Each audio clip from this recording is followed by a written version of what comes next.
금융소외 없는 따뜻한 세상을 지향하는 서민금융연구원은 2018년부터 매년 대부시장 이용자 및 우수대부 공급자를 대상으로 심층적인 설문조사를 실시해 오고 있다.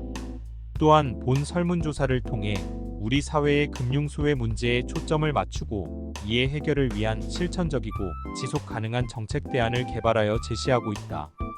2023년도 설문조사도 한국소비자금융협의회의 지원을 받아 대부업 이용자와 금융위원회에서 선정한 우수 대부업자를 대상으로 각각 총 31개 문항에 온라인으로 무기명 방식으로 진행하였다.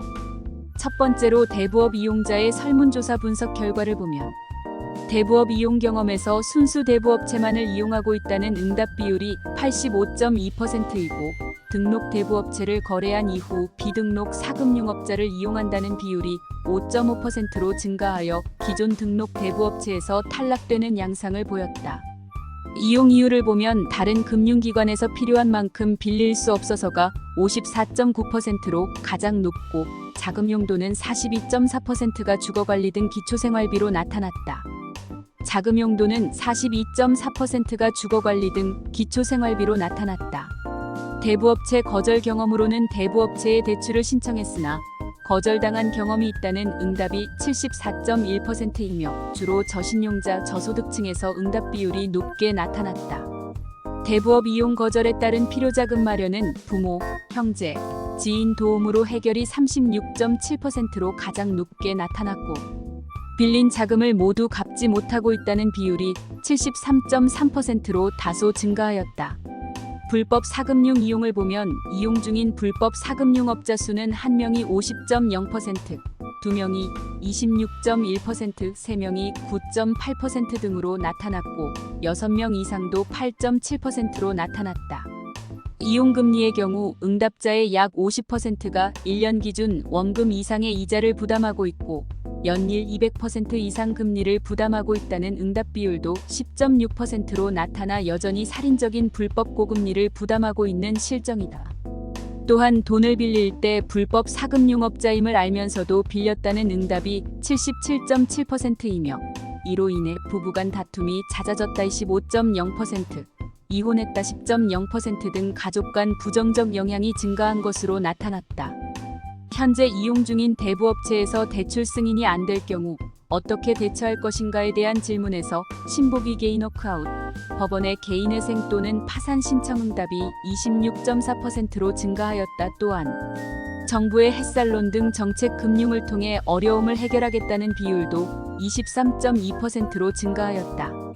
연령별 특징을 보면 30대가 개인회생 등을 이용하겠다는 비율이 34.4%, 60대 이상은 정책서민금융을 이용하겠다는 비율이 28.8%로 각각 높게 나타났다. 두 번째로 대부업 공급자의 설문조사 분석 결과를 보면 우수 대부업자의 2023년 말 신용대출 11.5%, 담보대출 10% 등 전년에 비해 모두 감소하였다.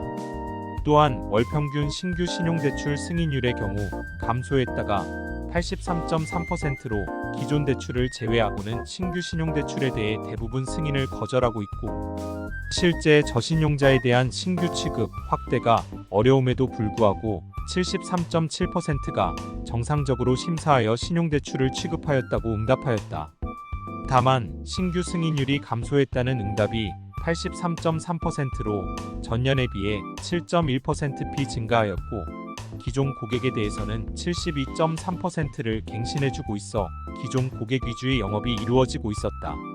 한편 대부분의 우수 대부업자는 조달금리가 상승하는 환경에서 우량 고객 확보를 위해서 대출 승인율을 기본적으로 축소하고 CSS 등을 고도화하는 전략을 추구하고 다음으로 신규 대출 중단 10.5% 인력 감축을 통한 구조조정 5.3% 등을 계획하고 있어 영업 환경이 악화되면 서민 신용대출을 축소할 수밖에 없는 것으로 나타났다. 그리고 금융소외 문제를 적절히 해결하는 차원에서 생각하는 최고금리 수준은 평균적으로 24.4%에서 26.7% 사이인 것으로 조사되었다. 세 번째 불법 사금융 이동 규모를 추정해보면 개인 신용 평점이 하위 10%에 해당하는 대부 이용자의 경우 2023년 신규로 48,000에서 83,000명 정도가 불법 사금융 시장으로 이동하였고 불법 사금융 이용 금액은 약 8.3천억에서 14.3천억 원 사이로 추정된다. 2023년 대출 승인율은 개인 신용 평점 하위 10%가 5.4%로 전년 10.4%에 비해 크게 하락한 것으로 나타났다. 마지막으로 설문조사 결과에 따라 다음의 정책을 제안하고자 한다. 설문조사 결과 저신용 저소득층의 금융소외 해소, 불법 사금융으로부터 피해 방지 등을 위해 우수대부업자의 건의를 바탕으로 우선적으로 요구되는 정책은 다음과 같다. 하나, 시장 연동형 금리 상한 방식 등 금융환경 변화를 고려한 유연한 최고금리 규제가 필요하며 둘, 서민금융의 마지막 보루인 대부업 활성화를 통한 금융소외 해소해야 하며 예금수취 금융회사와 대부업 등 비수신 금융회사 간 최고금리 규제 차별화 및 넷, 단기 소액 대출의 경우 금리 상한을 더 높게 차별화 조치가 필요하다.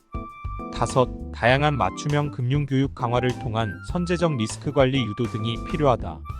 서민금융연구원은 금융소외 없는 따뜻한 세상을 꿈꾸며 서민금융의 건전한 발전에 이바지함을 목적으로 설립된 비영리 단체입니다. 변함없는 성원과 참여 부탁드립니다.